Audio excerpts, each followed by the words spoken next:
what is the thing that keeps you going? What do you what do you go back to? What do you hold on to when it comes to your work? Good evening, ladies. Good evening. So the one thing that always awakens me and keeps me going is God. So every day I wake up and I'm like, I'm a chosen generation. I'm a royal priesthood, so I'm royalty. So because I'm royalty and I belong to a father who owns everything, I have to wake up and make it work. I'm going to start again with the questions, Jemimah, before you jump into your topic. Her topic, just to remind everyone, was faith as an unwavering anchor, navigating life's struggles with resilience and hope. Resilience, that's another word that keeps coming up. So one, on a personal, push, I'm going to try and hold them. On a personal note, I'm kind of going through a season similar to what you said, which is, learning not to tolerate, but to accept. Is that how you framed it? I was talking to Roseanne earlier this week, and we were diving into it. And what this season is teaching me, which is kind of what you were saying, is that I need to learn to surrender, which is a bit difficult for someone who likes to have structure, because I'm like, yeah, I get it, surrender, but like, how many minutes are we talking about before like we get back to regular programming, and like, or months? Give me a time frame, give me an answer. Why? How many times is this going to happen? I'm looking for that, but I also understand that I'm not owed that, right? And there's so many moments in life where we don't get to have answers. Someone doesn't get to tell you, oh, this is why you experienced loss, or this is why. It's not clear, and you have to surrender. It's not a pleasurable lesson, but I'm kind of working my way through it. And my question to you was, what does it mean to you to surrender? And what does that look like? How do you honor that? Adjust to fit myself into everyone's expectation was really, really hard. And I found myself lost in everything. I was lost in relationships. I was lost at work. I was lost in my faith. I was just in every other person's life, but I didn't have a life of my own. And so I had to go back and seek God. And it's at that point that I asked him, so who am I? Who am I to you? And why am I on earth? And why have you brought me into this situation? And right there, I found an answer, and I found my purpose. And I discovered myself, and I found who I was again, and I started living life again. So I had to learn to surrender to God so that he could actually show me the reason why he had put me in this kind of a situation. And from there on, I've been learning, and it's been beautiful, and that's why I'm here today. Yeah. I think, kind of leading off of that, you more and more you hear people talking about their spiritual journey as being personal, or their relationship with God as being personal. And I say that because I think, I don't know if it's the same for everyone, but it felt like growing up there was only one way to have a relationship with God, and one way to pray, and one way to serve, and one way. But more and more you hear people kind of explaining, well, my relationship with God looks like this. This is what prayer looks like to me. And that could be sitting still, focusing on breath work, meditating. And that could be on your knees in church praying. That too. Also that one. And I was curious, how has your relationship, Jemimah, with God, or with a higher power, with the universe, with what, and I guess this would be something for everyone else to think about too, but how's your relationship with God evolved through the different seasons? So for me, God, as you're saying, God has taken different shapes in different seasons. So at that particular time when I was trying to find myself, he was my anchor, and he was my definer, because he redefined me and gave me a new identity and a purpose for life. And then moving on, I had to learn how to live in this new form and find my confidence, find my self-worth. And so he became my teacher, and I would go back and seek him. And I learned to listen as well. I learned to listen to that still small voice and hear what he has to say about me and how he wants me to take the form of whatever environment that I found myself in. And I also learned to trust in the process, that he was taking me from one phase to the next. It was not going to be smooth, and it was not going to be always flowery and beautiful, but I had to learn to trust him. And what you said, surrender and then trust, and take it a day at a time, knowing that he will never leave me nor forsake me, and that he has a good plan for me, as Kambua says. That's what the word of God says and tells us. Yeah. When you said the thing about like God had different faces, it reminded me of something my daughter said the other day, and she was like, "Mama, do you know what? God is not a man, and God is not a woman.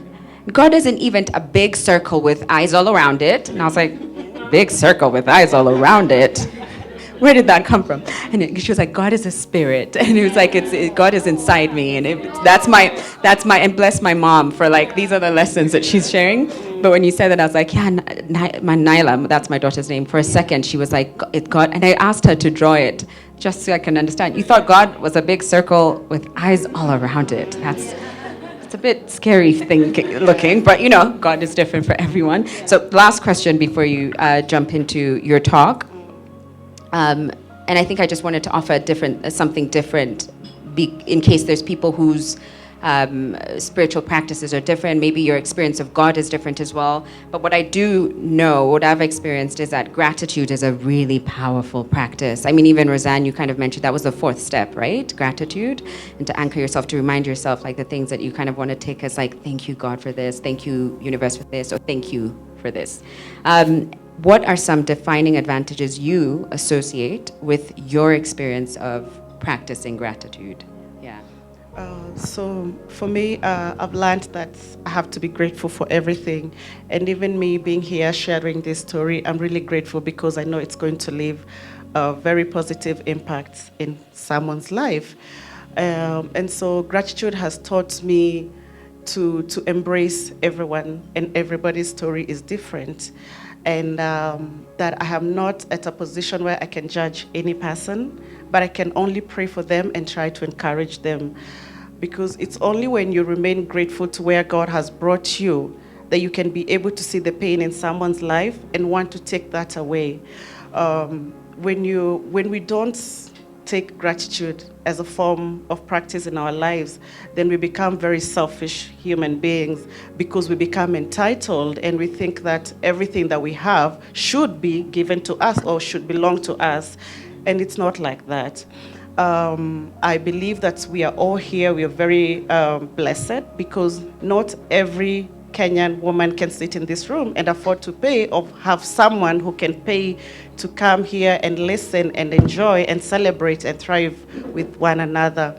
So that's something also we need to be grateful about, because having this opportunity, coming here, sitting, listening, learning, listening to Kambua, Irene, and Pat, and everyone else, is a learning experience that then gives us a heart of gratitude to just be here and listen to one another and build one another and go home feeling different, because you had someone's story that resonated with yours without feeling judged.